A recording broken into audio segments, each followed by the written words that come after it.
They were closing the casket when she leaned in close behind my shoulder and whispered, "You have 1 week to get out." I still held the funeral program in my lap. My fingers tightened around it, crumpling the edge without meaning to. I didn't turn around. I just sat there, frozen, pretending I hadn't heard her, while the pastor spoke about closure and peace. My son, Ethan, was gone, 33 years old, a heart attack out of nowhere, the only person in this world who ever truly cared about me. And now I'm sitting next to his casket while his wife, Emily, wears a tailored black dress and crocodile tears, already planning to kick me out. She squeezed my shoulder after saying it gently, like she was offering comfort. I didn't move. Before we go further, please like and subscribe, and let me know in the comments. What's one life lesson everyone should hear before it's too late? Share it below. Thanks. Emily stood and walked over to greet a new guest. "She's been so strong," someone said behind me. "Losing a husband at her age, I can't imagine." I wanted to laugh, but my chest just burned. I stayed silent through the service, the final prayer, even as people headed to the reception hall. When it was time to leave, Emily made a point to help her grandmother to the car, but left me standing alone. I rode with her in Ethan's car, but she didn't say a word. The car smelled like his cologne, and I thought that might break me, but I was too busy trying to figure out what game she was playing. At the house, she led everyone inside. She gave a little speech about Ethan's strength, his humor, and how much he loved family. I stood behind the kitchen island and said nothing. She passed out wine, made a toast, hugged people like a widow in a movie. But I noticed small things. The family photo by the stairs was gone, his army keepsake box removed. She was erasing him already. After everyone left, I went to my room, the one I'd lived in for 7 years. The door was open. My blankets were folded. The nightstand lamp was unplugged. I checked the dresser. Half my drawers were empty. My jewelry box was gone. The closet had boxes labeled "Mom's Stuff." I stood there for a minute, my brain struggling to catch up. I walked past the kitchen. Emily was at the dining table with a glass of wine, phone in hand, not looking up. I cleared my throat. "Did you move my things?" She glanced at me and said, "I was just organizing. There's a moving company I can call when you're ready." Then she smiled like it was a kind offer. I asked where my jewelry was. She said, "Some of it's in the safe. You wouldn't want to lose anything with people coming and going." I said, "I never asked you to touch my things." She sipped her wine.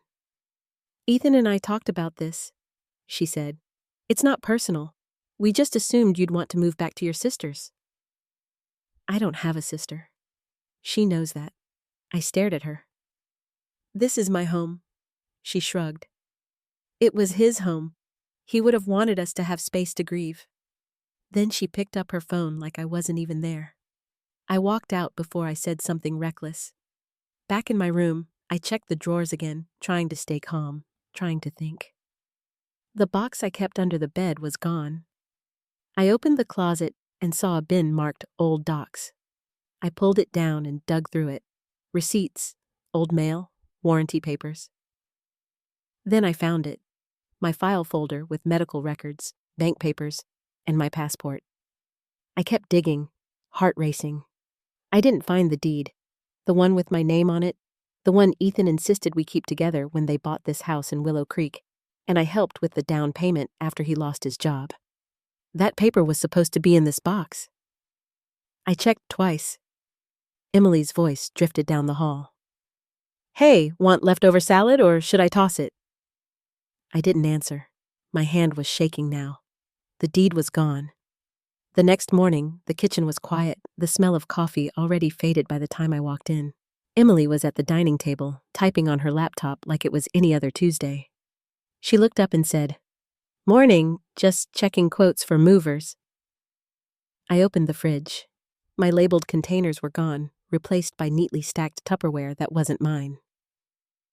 "I didn't ask for movers," I said. She smiled without looking. "Right, but you said you wanted to handle things on your timeline. I figured it'd help."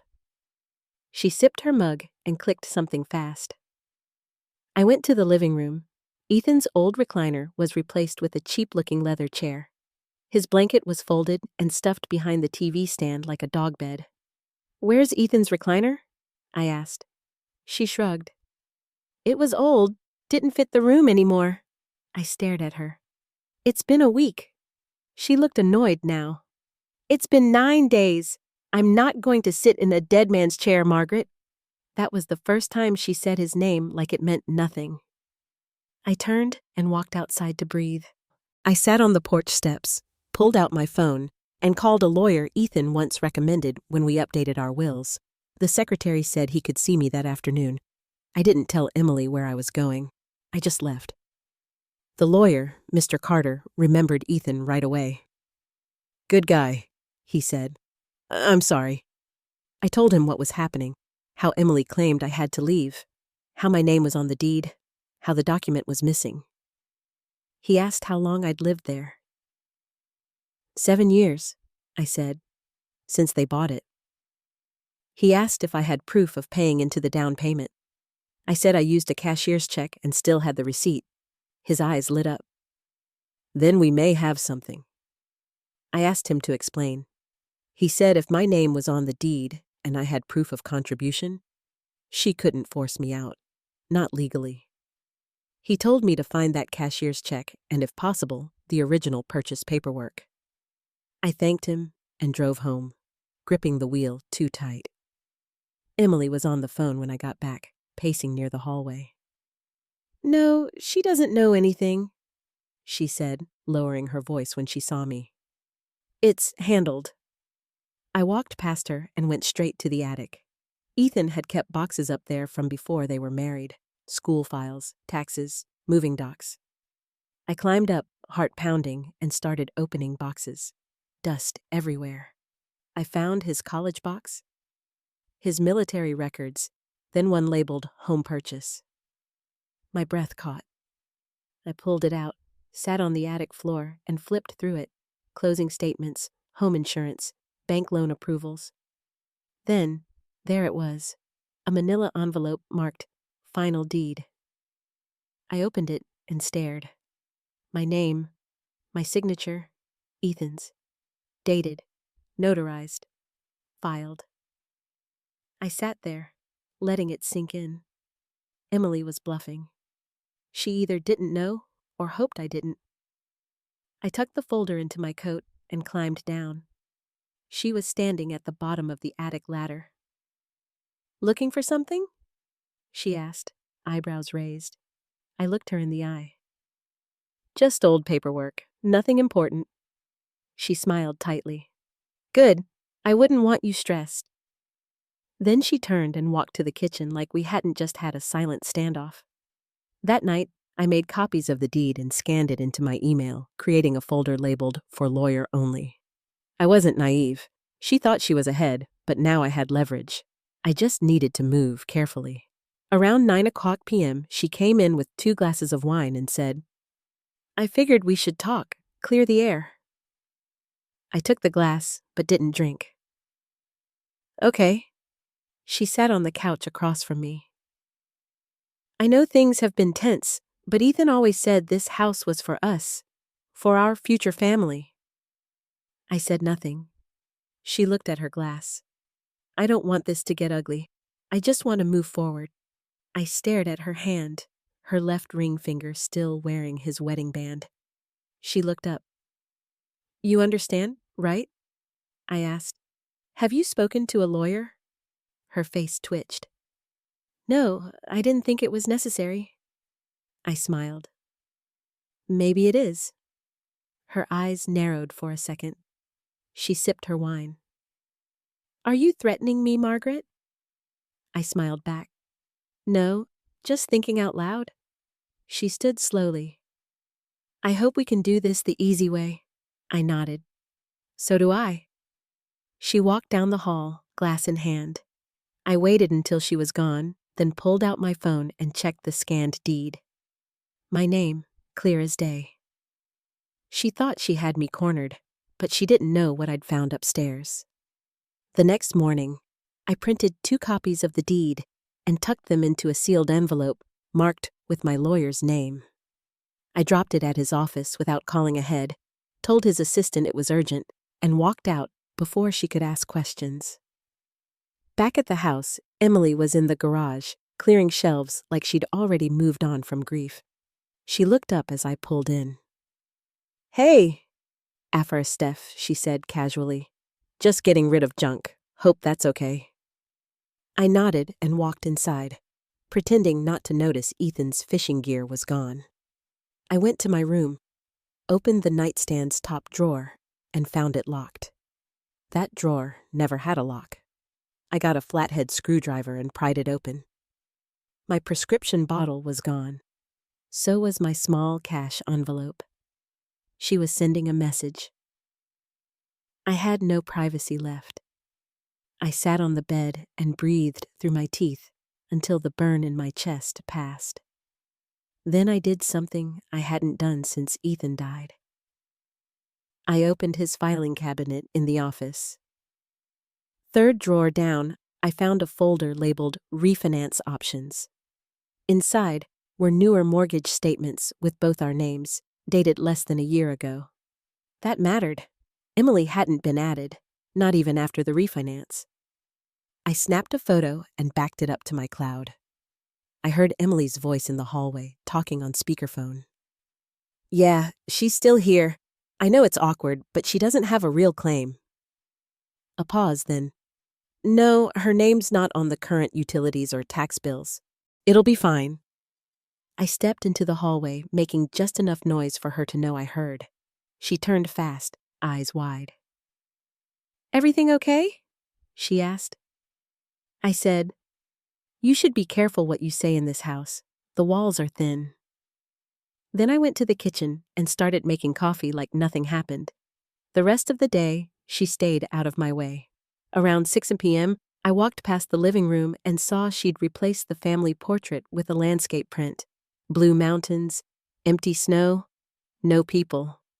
I stared longer than I meant to. That night, she ordered Chinese food and left mine in the bag on the counter. No note, no courtesy. I took the food, closed my door, and locked it with the door wedge I'd kept since last week. I wasn't taking chances. At 2 a.m., I heard footsteps outside my room. Slow, deliberate. I got up, pressed my ear to the door. No knock, just a pause, then retreating steps. In the morning, the alarm clock was flashing. The power had gone out for exactly 1 minute. I checked the circuit breaker. All switches were fine. I didn't say a word to her at breakfast. She offered me coffee like nothing happened. I declined. Then I went back to the lawyer. This time, I sat across from Mr. Carter and handed him the photos, refinance documents, and deed copies. He reviewed them, nodding. "She has no legal standing," he said. "Her name never appears, and you've contributed financially and residentially for over 7 years. If she tries to evict you, she'll lose." I asked if I could file preemptively. He nodded. "We'll draft a notice of shared ownership and prepare a response to any false claim. If she serves you anything, we respond immediately." I asked about my risk. He said, "Only if you lose your documents. Keep them safe and stay calm." I drove home with a new kind of silence in my chest. Not grief, not fear, but focus. When I walked in, Emily was folding laundry on the couch. She looked up and said, "Did you go somewhere?" I said, "Just needed fresh air." She raised an eyebrow. "You seem confident all of a sudden." I smiled and said, "I just remembered something important." She stared for a second, then said, "Well, I hope it doesn't make things harder." I opened the fridge and saw my labeled food was back. Same handwriting. That night, I heard her in the guest room, talking on the phone again. "Yeah, she's acting weird. I might need to move up the timeline." A pause. "If she finds that file, we're screwed." She didn't know I already had it. She didn't know it was with a lawyer, but now I knew she was hiding something bigger than a property dispute. 3 days later, Emily hosted what she called a grief gathering for Ethan's friends and coworkers, announced casually over coffee like it was a Sunday brunch. "Just a little closure," she said, pouring almond milk into her mug, ignoring the second one I'd placed beside it. She didn't ask me to help prep, which was fine. She barely acknowledged me all week, except to ask me to keep the guest bathroom clean and not mention personal matters to guests. I didn't argue, said nothing, but watched. I watched her bring out Ethan's old bar cart and stock it like she was throwing a cocktail party, lining the counter with mini quiches and fancy crackers like we hadn't just buried him. The first guest arrived just after 6 a.m. Ethan's friend, Jake, from work. He gave me a long hug and whispered, "He talked about you all the time. Said you were the one person he could always count on." I nodded, holding back tears. Then came others, neighbors, coworkers, a few of Emily's yoga friends. Some I recognized, others I didn't. Emily floated through the room like a gracious host, glass in hand, giving little speeches about Ethan's generosity and light. I stood by the back wall, watching her smile at strangers while ignoring that she'd gutted his room and tossed his books. At one point, someone asked how I was holding up. I said, "As well as I can, considering I still live here." The woman looked confused. I added, "Ethan and I co-owned the house. Emily's handling things now, but I still live here." Her eyebrows lifted. "Oh, I thought she said it was hers." I smiled politely. "Easy mistake." An hour later, I caught Emily watching me from across the room. Her face was still smiling, but her eyes were tight, assessing. She came over when things quieted and said, "Can I speak to you for a moment?" I followed her into the hallway. She shut the door. "Are you trying to start something?" I said. I answered a question honestly. She stepped closer. "Don't play cute, Margaret. These people don't need to hear about paperwork." I folded my arms. "Then stop lying about it." She stared hard, then composed herself. "This is delicate. These are people who cared about Ethan. They're here to support me." I said, "Then maybe don't throw a wine mixer in the house you're trying to erase him from." Her face flushed. "If you don't want to be here, you're free to leave." I smiled. "I'm not going anywhere." She leaned in close, whispering like she did at the funeral. "You think you're clever, Margaret, but you don't know how this works. I'll make sure you regret staying." Then she walked out, greeting the next guest like we hadn't just exchanged threats. The rest of the evening, I stayed quiet, watched, listened. I noticed one guest, a man in his 40s, shaved head, designer coat, kept looking at me like he was trying to place me. He spoke briefly with Emily near the hallway, then left early. Something about his cautious, low-voiced manner stuck with me. After everyone left, Emily cleaned up silently. I offered no help. She didn't ask. At midnight, I walked past the guest room and saw a manila folder in her open tote bag. It wasn't there earlier. I stepped back into my room, grabbed my phone, and took a silent photo through the crack in her door. The folder read, "Copies, backup plan." That night, I waited until I heard her shower, then stepped into the hallway and opened the tote. Inside were multiple folders, one marked House Timeline, another E-Signatures 2023. I didn't take anything, just photographed. One file had a screenshot of a will with a digital signature I didn't recognize. The bottom corner said, "Filed March 4th. Ethan died February 2nd. He hadn't signed anything in March." I stood there, breath frozen, as the water shut off. I moved fast, closed her bag, stepped back into my room, and waited as she passed the hallway, humming, wrapped in a robe. My hands were still shaking, but now I had more than a deed. I had proof she was trying to forge control. Something bigger was happening. Tomorrow, I'd dig deeper into what E-Signatures 2023 was supposed to cover. I woke up the next morning to sniffling in the kitchen. Not loud sobs, just delicate, performative crying meant to be overheard. When I walked in, Emily stood by the sink in her robe, holding a crumpled tissue, staring out the window like she was in a drama series. But when she noticed me, she turned, wiped under her eyes with her palm, forced a brave smile, and said, "Sorry, sometimes it hits me all over again." Then she placed a hand on her belly, not dramatically, but enough for me to notice. I froze because that was new. She looked up and said softly, "I didn't want to say anything until I was sure. I'm pregnant, Margaret." For 5 seconds, I couldn't speak, couldn't move, because it didn't add up. Not after everything I'd seen, not with the timing. I asked, "How far along?" She replied quickly, 8 weeks, maybe 9. That snapped everything into place. Ethan had been dead for 10. I stared, trying not to show the alarm ripping through my chest as she placed a sonogram photo on the table like a trump card. I picked it up, turning it slowly, noting the corner, her name, the clinic, and a date printed in clean black type. Not 10 weeks ago, but 4. That's when I realized the pregnancy had nothing to do with Ethan. It was about control. She said, "I used a donor. Ethan and I talked about it, just in case. He wanted me to have a piece of him. I knew it was a lie. Ethan would have told me something that big." I looked at her, said nothing, and handed the photo back without reacting. She added, "I hope you understand why I need stability for the baby's sake." She was setting up a sympathy narrative, something to use in court. A grieving widow, expecting a child, forced to share a home with an unstable mother-in-law. I nodded slowly and said, "That changes things."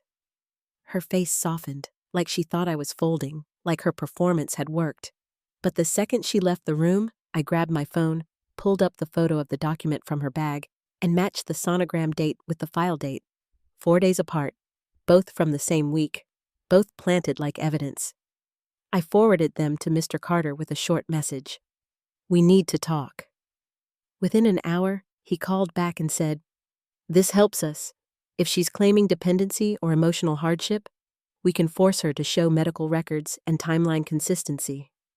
I asked, "What if she faked the whole thing?" He said, "Then it's fraud. If you keep documenting calmly, we'll win before it reaches trial." I said, "She's trying to bait me into reacting." He replied, "Then don't." And I didn't. I kept quiet, cleaned the bathroom, folded laundry, smiled when she made comments like, "This baby's going to need so much space," or, "It'll be hard raising a child in a hostile environment." Each time, she watched me, gauging how close I was to snapping. I just nodded and kept my mouth shut until that Friday, when an envelope slid under my door, a manila folder marked "Urgent, 48-hour notice."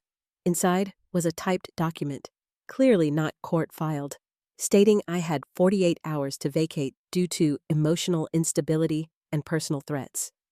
I sat there, heart pounding, not from fear, but from how sloppily she'd handed me a lie I could crush with one email. As I reread it, I noticed a final line that made my skin crawl. "Failure to vacate will result in law enforcement involvement and potential elder neglect claims." That was it. The card she'd chosen to play. She was going to paint me as a dangerous old woman in court, unstable and violent, even though I'd done nothing but make toast and fold towels. She was forcing a move, triggering panic, hoping I'd run before I fought back. I knew what I had to do. I stopped waiting for her to overplay her hand. She just did. I didn't say a word after reading that fake eviction notice. I folded it slowly, slid it into a new folder with the other documents Emily had conveniently gifted me over the past 2 weeks, and drove to Mr. Carter's office. No appointment, no delay. This wasn't just about defending my right to live in the house anymore. It was about dismantling the fantasy she was trying to build. I sat across from him and handed over the newest file. His eyes scanned the last line, and he chuckled, not out of amusement, but disbelief. "She's threatening you with elder neglect while you're the one being emotionally harassed, documented, and financially gaslighted." I told him everything. The fake pregnancy timeline, the IVF clinic label, the donor date, the staged photos, the late-night phone calls I overheard, the conversations I baited her into without raising my voice. He said, "We're beyond civil conflict now. This is pre-fraud litigation territory. If she's altered financial documents or used your identity, we could be looking at criminal charges." I asked, "What's the fastest way to prove it?" He said, "We request a discovery subpoena on her digital records, emails, text logs, medical submissions, banking." I asked, "Will a judge grant that?" He replied, "With the forged eviction, pregnancy inconsistency, and misrepresentation of deed ownership all documented, we don't just have a case, we have leverage." I sat there, breathing in the fact that, for the first time since Ethan died, I wasn't just surviving. I was about to flip the script on the person who thought she could erase me. On my way home, I stopped at a print shop and ordered 3 bound copies of everything: the deed with my name, the refinance record, the ultrasound photo with the false date, the eviction threat text, the names of everyone who saw her try to rewrite the house's history at the grief gathering. I labeled the binder spine, "Case File, Emily." Then put 1 copy in my safe deposit box, 1 at my lawyer's office, and 1 under the floorboard of my closet, where she wouldn't find it even if she tore the place apart. When I got home, Emily was in the kitchen on a video call, headset in, laughing about some new real estate opportunity. She said to the person on the screen, "Yeah, I'll have the place to myself in 2 weeks, tops." I stood behind the wall, frozen, realizing she wasn't just trying to win the house out of grief or insecurity. She was flipping it, maybe even planning to sell it. She wasn't staying long-term. She just wanted the property rights for her own gain. I stepped into the room, making sure she saw me. Didn't say anything, just walked to the fridge, pulled out a water bottle, and stared until she ended the call. She turned slowly and said, "Do you need something?" I said, "Just a heads up, if another envelope comes to my door, make sure it's court-stamped. Anything less goes straight to my attorney." She blinked fast, like I'd slapped her, then said, "Are you threatening me now?" I replied, "You started the paperwork war, Emily. I'm just keeping mine legal." I walked out before she could respond. That night, I did one last thing. I opened Ethan's old email account, which he'd shared access to when I helped him job hunt years ago. The password, his favorite song lyric plus his service number, still worked. There wasn't much: job applications, bills, but then I found a flagged folder marked Estate. Inside were PDFs, including one labeled Draft Will Feb 2023. I stopped breathing. The signature at the bottom didn't match his handwriting. The notary seal was cropped and reused. Worst of all, the document listed Emily as sole heir and property owner, with no mention of me, even though it was dated 1 week before his death. I printed it without touching anything, heart pounding, realizing this was it. The thing she was trying to hide, the file she'd buried in the folder I'd seen in her tote. The metadata showed it came from her computer, not Ethan's, not a legal firm, just Emily K. Drafts. I sent it to Mr. Carter with a note. She forged his will. I didn't flinch as I hit send. The next morning, Carter called before I finished my toast. His voice was calm but firm. "We're filing today." That was when everything shifted from quiet defense to active offense. We had digital proof of forgery, intent to defraud, manipulated legal documents with a traceable computer signature. He walked me through the next steps: filing a motion to freeze any property title transfer, requesting a court review of the will, submitting a fraud alert through the probate court, and placing a protective notice on the house to stop any unauthorized sale or refinance attempt. He added, "You don't have to serve her. The court will." I nodded, though he couldn't see me because finally someone else was speaking for me. I didn't have to pretend I was powerless in the house I helped pay for. By noon, Emily must have felt something shift because she got weirdly friendly, offering to make lunch, asking if I wanted to help shop for baby things. When I said no, she tilted her head and asked, "Are we good?" I smiled and said, "We'll see." That afternoon, while she was out, a process server called and said, "We'll deliver papers later today. Do not engage." I said, "Trust me, I won't." I sat on the couch with the blinds open and waited. Around 5 p.m., she pulled into the driveway in her new SUV, 2 shopping bags in hand. The second she stepped onto the porch, a man in a gray jacket appeared from his car, walked up, and said her full name in a practiced tone. She paused, confused, said, "Yes?" He handed her a thick envelope and said, "You've been served. Probate fraud and property injunction." She blinked, lips parting, and asked, "What the hell is this?" He said, "You'll need to read it," then walked away without another word. I watched from the living room window as she held the envelope like it had weight, staring at the seal. Her eyes flicked toward the house, toward me. I didn't move, didn't blink, just sat there until she came inside with quick steps and slammed the envelope on the dining table. She opened it, scanned the first page, then the second, and I heard her whisper, "No, no, no." Then louder, "She's lying! This is all lies!" She turned to me and shouted, "What did you tell them?" I stood up and said, "I didn't tell them anything. The documents did." She threw the envelope onto the floor and stormed into the kitchen, muttering, "I'll fix this. This isn't happening." I didn't say a word because she wasn't talking to me anymore. She was talking to a world that had finally said no to her. That night, she didn't eat, didn't talk, didn't even come out of her room. The next morning, I found her pacing the front yard, on the phone, hissing, "Just get me a lawyer who knows how to bury this." Then, "I don't care what it costs. She's just an old woman." I stood on the porch, arms crossed, letting her know I heard every word. 2 days later, the court date was set, a preliminary hearing to establish will validity and deed ownership. When we showed up, Emily walked in wearing a cream blazer, holding her fake ultrasound photo like a prop. Her attorney started with a soft-voiced performance about widowhood, grief, and maternal protection. But Carter shut it down with cold evidence, side-by-side comparisons of Ethan's real signature and the one she'd submitted, metadata trails from her laptop proving she'd edited the document herself, plus the refinancing records that excluded her entirely. Then came the kicker, the deed in my name and Ethan's, legally recorded, unmodified, untouched by Emily in any legal form. When Carter said, "Your Honor, my client has been a co-owner since day one," the judge leaned forward, reviewed the file, and said, "Counselor, this is extremely clear." I watched Emily's posture collapse, shoulders sinking, mouth twitching like she wanted to scream but couldn't. The judge said, "Temporary ownership freeze lifted. Margaret retains legal co-ownership. All eviction claims are void.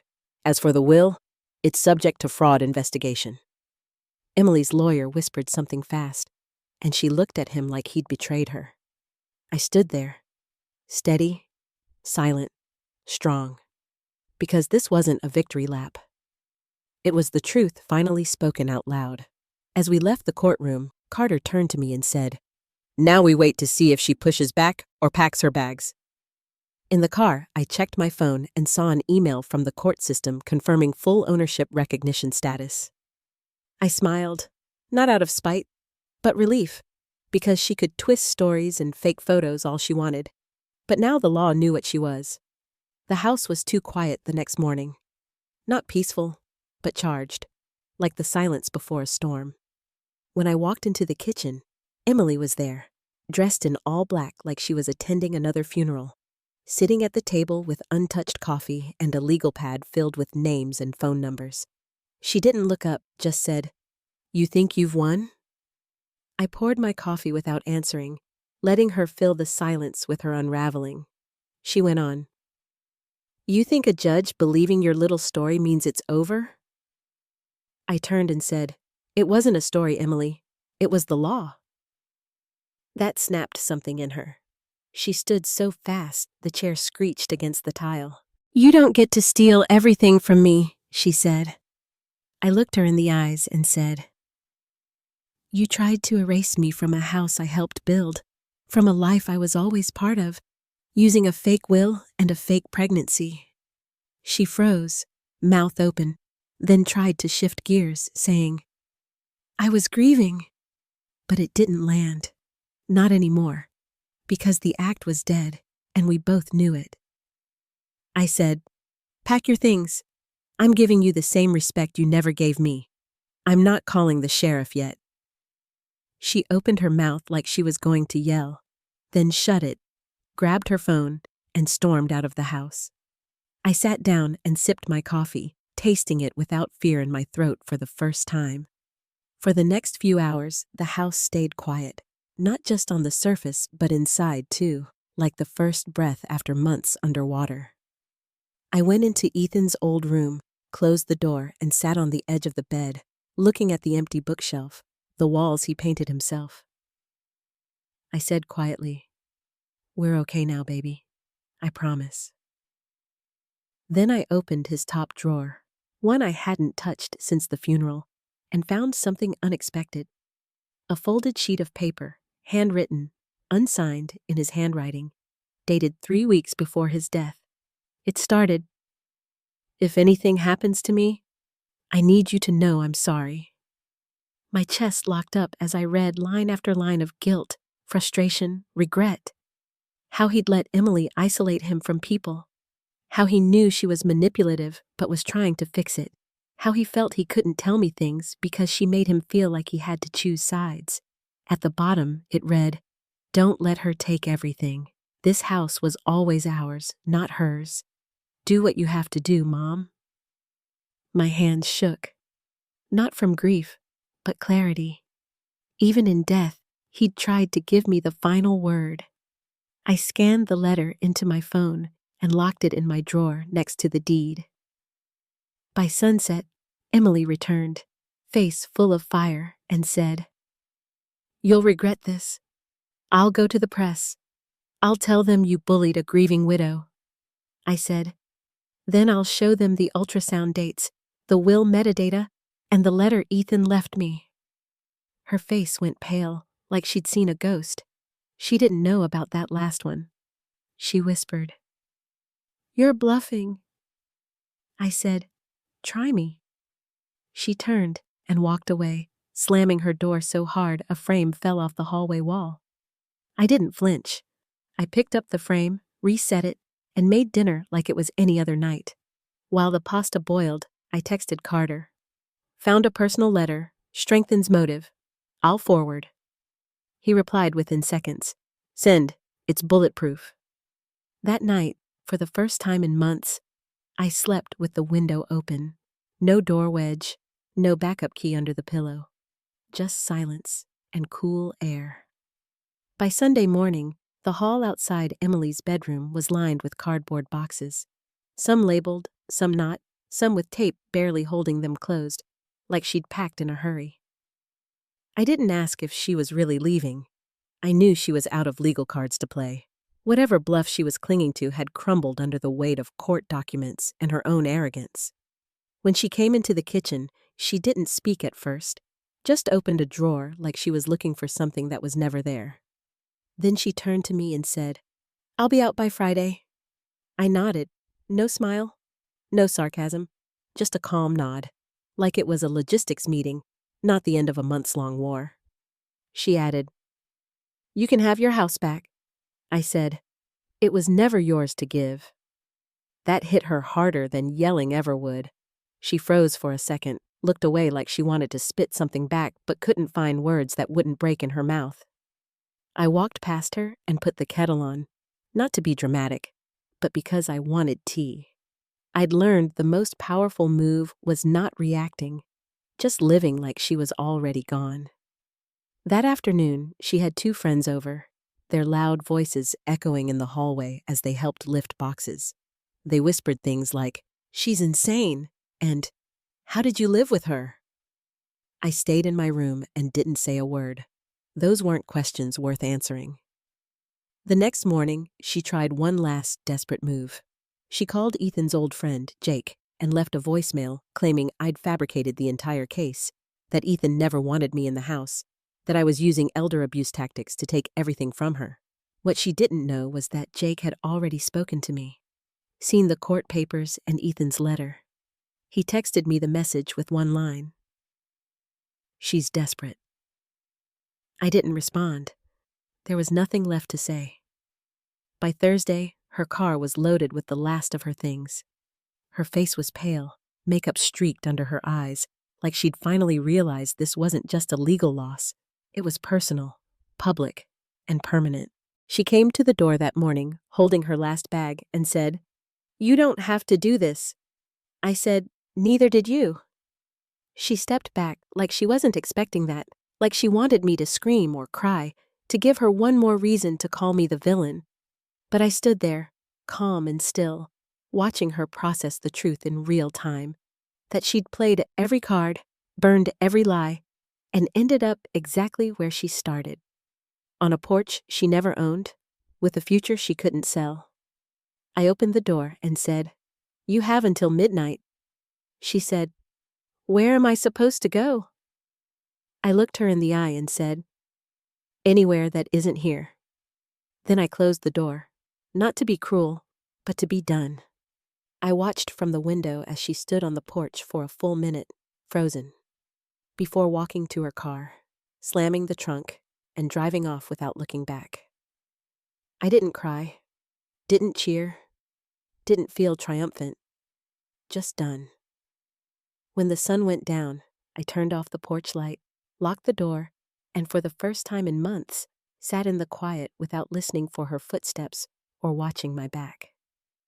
She was gone, and the house was mine again, clean and unclaimed.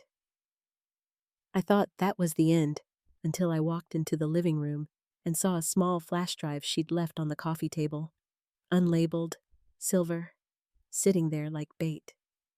My stomach turned. Emily never left anything behind unless she wanted it found. I stared at the flash drive for a long time, not touching it, not moving.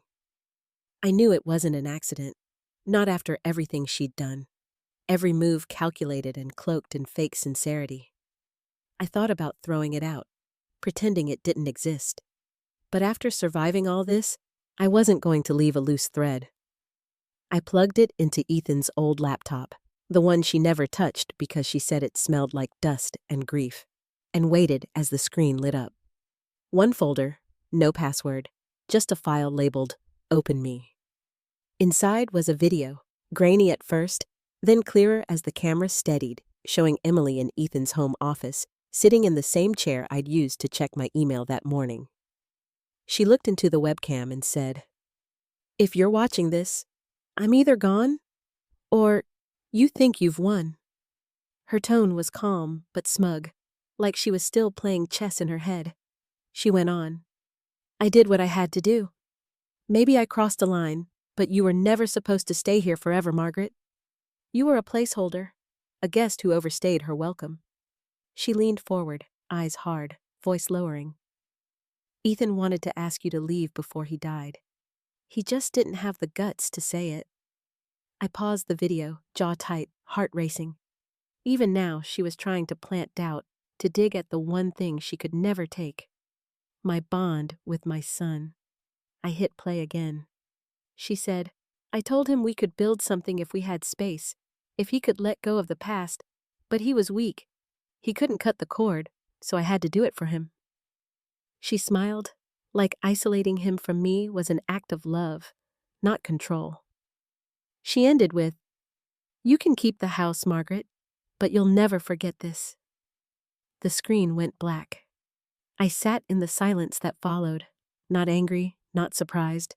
That was always her, controlled, cruel, needing the last word. But she didn't know I had the only thing that mattered.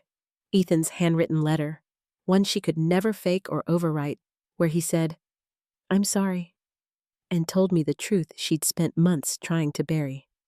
I pulled the letter from my drawer, held it beside her frozen face on the laptop, and felt nothing but peace. It wasn't about proving who was right. It was about surviving long enough to see her lose control.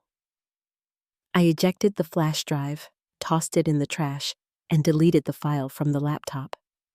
Not because I was afraid of her lies, but because I didn't need reminders anymore. The war was over, the house was quiet, and every room was mine again. That evening, I unpacked the last of my things from the boxes she'd labeled for removal, put Ethan's photo back on the entryway shelf, lit a candle in the kitchen, and sat at the table alone. Not lonely, just still, just present, just free.